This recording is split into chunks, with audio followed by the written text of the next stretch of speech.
Hello प्यारे दोस्तों, स्वागत है आपका इंटरव्यू क्लासेस में। बात करेंगे अपने हीरोन का फॉर्मूला जो चैप्टर है 12वां, उसके मोस्ट इंपॉर्टेंट क्वेश्चन के बारे में। ये पेपर में बार बार पूछे जा रहे हैं और यहीं से क्वेश्चन आएगा। अच्छे से देख लीजिएगा, इससे बार क्वेश्चन बनने का चांस नहीं है, तो इनको एक बार ज़रूर देख लीजिएगा कि इन क्वेश्चन को कैसे सॉल्व करोगे। हालांकि ये क्वेश्चन जब हमने पेपर किए तो इनके कंप्लीट आंसर भी निकाले हैं उनमें, लेकिन फिर भी अगर आप वो देख नहीं पाए तो यहाँ से ज़रूर देख लीजिएगा, एक बार प्रैक्टिस और कर लीजिएगा। दो भुजाएं एक त्रिभुज की, जो कि एक 18 है एक 10 है, परिमाप उनका ये, तो जाहिर सी बात है ये त्रिभुज है, इसकी एक 10 हो गई एक 18 हो गई, तो तीसरी कितनी होगी? तो इस 42 में से माइनस कर देंगे, क्यों? परिमाप होता है तीनों भुजाओं का योग, ठीक है ना। तो ये अगर हम माइनस कर देंगे तो आ जाएगी अपना 14 सेंटीमीटर, आ गई 14 सेंटीमीटर। अब हमने कहा तीनों भुजाएं अपने पास पड़ी है, ठीक है। अब अर्ध परिमाप चाहिए, क्योंकि जब भी तीनों भुजाएं अलग अलग हो तो एक सूत्र लगता है हीरोन फॉर्मूला, ठीक है ना। तो हीरोन सूत्र जो होता है ये याद रख लीजिएगा, हीरोन का सूत्र, ठीक है ना। रूट में होता है S, S minus A, S minus B, S minus C, सबका मल्टीप्लाई करते हैं बस, ठीक है। अब अपने पास एस होता है वो अर्ध परिमाप, ए प्लस बी प्लस सी बट्टे 2, इसे कहते हैं हम अर्ध परिमाप। तो इसका अगर हम सॉल्व करें तो अपने आ जाएगा 21, ठीक है। फिर अपने पास एस पड़ा, ए बी सी तीनों भुजाएं पड़ी, सिर्फ इसमें मान रखना है, इनके गुणनखंड करने और उत्तर निकाल लेना है, ठीक है। उत्तर आ जाएगा अपने 21√11, ठीक है। कई बार ये क्वेश्चन कर चुके हैं, ठीक है, और फिर से रिपीट होगा क्योंकि मोस्ट इंपॉर्टेंट क्वेश्चन है। ये क्वेश्चन भी कई बार आ चुका है, मतलब क्वेश्चन ऐसे शामिल है इस वीडियो में जो कि आपको एग्जाम में देखने को 100% मिलेंगे। एक त्रिभुज की भुजाएं दे रखी है, हो सकता है ये नंबर चेंज हो जाए लेकिन तरीका चेंज नहीं होने वाला है। और हमने बात की है जब भी आपको अनुपात दे दे उसको x मान लो, ठीक है। ये 12x, 17x और 15x हो जाएगा, और इनका जो परिमाप है ये हो गया। कहने का मतलब इन भुजाओं को जोड़ने पे कितना आ रहा है? 540।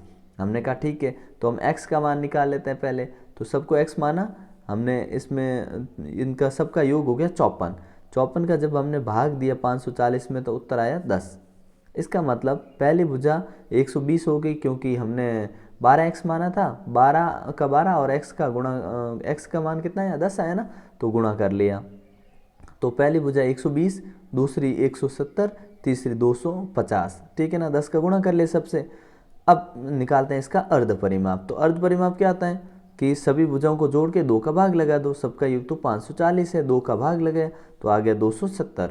अब हीरोन फार्मूला लगा दीजिए, तो हीरोन फार्मूला लगाया और उसके हिसाब से जो आंसर आया अपने सामने है, ठीक है। 9000 सेंटीमीटर स्क्वायर। क्षेत्रफल के पीछे हमेशा स्क्वायर लगेगा, चाहे मीटर स्क्वायर हो चाहे सेंटीमीटर स्क्वायर हो। इसके बाद अगला क्वेश्चन देखते हैं, मोस्ट इंपॉर्टेंट क्वेश्चन कह सकते हैं क्योंकि बार बार पूछा हुआ सवाल है। त्रिभुज का परिमाप दे रखा है जिसके दो बराबर भुजाएं वो 12 है, इसका मतलब एक 12 दूसरी भी 12 है, ठीक है। तो तीसरी भुजा क्या होगी? हमने कहा 12 12 24, टोटल 30 है, तो एक 6 हो जाएगी, ठीक है। अब तीनों भुजाएं ए बी सी हमें पता लग गई है, तीनों भुजाएं ए और बी सी, ठीक है।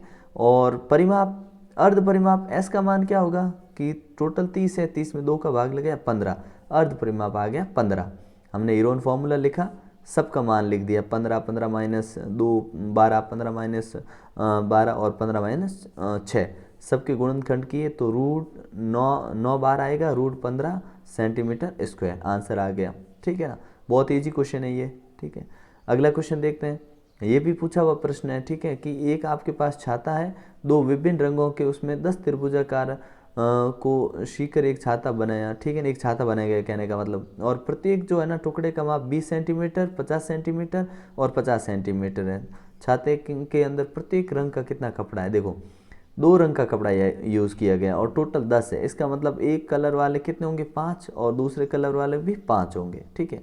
तो हमने कहा अगर इसका हम पूरा, तो एक त्रिभुज बन रहा है, ये त्रिभुज बन रहा है ना, तो त्रिभुज बन रहा है, तीनों भुजाएं हमें पता है, निकाल लेते हैं अर्ध परिमाप, क्योंकि तीनों भुजाओं का योग 120 हो जाएगा, 120 में 2 का भाग लगे 60, अर्ध परिमाप आ गया। अब हम क्या करेंगे, एक त्रिभुज का है ना क्षेत्रफल निकालेंगे। तो हमने कहा क्षेत्रफल कैसे निकालें कि हीरोन सूत्र से निकाल लीजिए। तो त्रिभुज का क्षेत्रफल लगाने के लिए हमने ये फॉर्मूला लगा दिया, हीरोन फॉर्मूला। तो उत्तर आया अपने पास 200√6, ये आंसर आया। अब ये तो एक का आया है और अपने पास छाते कितने एक कलर वाले? 5, तो इसको 5 से गुणा कर देंगे तो 1000√6 आंसर आ जाएगा, ठीक है ना। बहुत ही आसान क्वेश्चन है, कहने का मतलब ये आपको सॉल्व करने आना चाहिए। ब्रैकेट, इसको सॉल्व करने का सबसे अच्छा तरीका क्या है कि इनको आप मल्टीप्लाई नहीं करें, गुणा नहीं करें, इन सभी के 60 के भी गुणनखंड कर दो। 60 के गुणनखंड करेंगे तो ऐसे 2 30, फिर 2 से गया 15, 15 से गया 3, 3 से गया 5, ठीक है, 2 का एक जोड़ा बन गया, 2 2 बार आ जाएगा ब्रैकेट से, ठीक है। इस प्रकार करेंगे तो ज़्यादा ईजी होगा, ठीक है।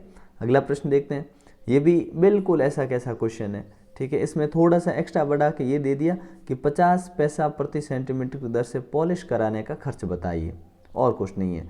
तो इसमें टाइलें कितनी लगी, इन्होंने कहा 16 त्रिभुजाकार टाइलें हैं, तो हमने कहा एक का निकाल के हम 16 से गुणा कर लेंगे तो 16 का क्षेत्रफल आ जाएगा, और फिर उसको 0.50 से यानी 50 पैसे से गुणा करेंगे तो उत्तर आ जाएगा। तो सबसे पहले क्या चाहिए, अर्ध परिमाप। तीनों भुजाएं पता अपने पास, एक 28 है, एक 9 है और एक 35 है। तो 9, 28, 35 सबको जोड़ा 72 आ गए, 72 तो अर्ध परिमाप अपना 36 आ गया। तो एक टाइल का क्षेत्रफल क्या निकल आया, हीरोन फॉर्मूला लग गया और उससे आपने आ गया 36√6, ये आ गया। अब क्योंकि ये तो एक का आया है, अपने पास टाइल है 16, तो इसको गुणा कर लिया हमने 16 से, ठीक है। और फिर ये 16 का आया है और तो कुल क्षेत्रफल आ गया। अब क्षेत्रफल में क्या है, 0.50 से गुणा करना पड़ेगा, ठीक है। कारण ये है कि इन्होंने बोला कि खर्चा जो लग रहा है ना वो कितना लग रहा है, 50 पैसे के हिसाब से खर्चा लग रहा है, तो उसको हम गुणा कर लेंगे तो अपने उत्तर ये आ जाएगा आंसर, ठीक है ना। इस प्रकार से करना, आपको ध्यान रखिएगा। यहाँ पे ये 70 लिखा है, हो सकता है मिस प्रिंट हो, ठीक है ना, बिल्कुल। व्यय है ना दर इंटू क्षेत्रफल, तो क्षेत्रफल अपने पास पड़ा है 16 इंटू 36√6, ठीक है। इनका गुणा किया नहीं सीधा यहाँ पे 70 नहीं, हो सकता है क्वेश्चन में मिस प्रिंट ऊपर हो या फिर नीचे हो, लेकिन आपको तरीका मालूम होना चाहिए कि 50 पैसे हैं तो इसको गुणा करना पड़ेगा, सीधी सी बात है, ठीक है। अगला प्रश्न देखते हैं, ठीक है ना। ये मोस्ट इंपॉर्टेंट क्वेश्चन यही है, इतने आप कर लेते हैं तो इस चैप्टर से बाहर क्वेश्चन आने वाला है नहीं, ठीक है। मिलते हैं नेक्स्ट पार्ट में, तब तक के लिए जय हिंद, जय भारत।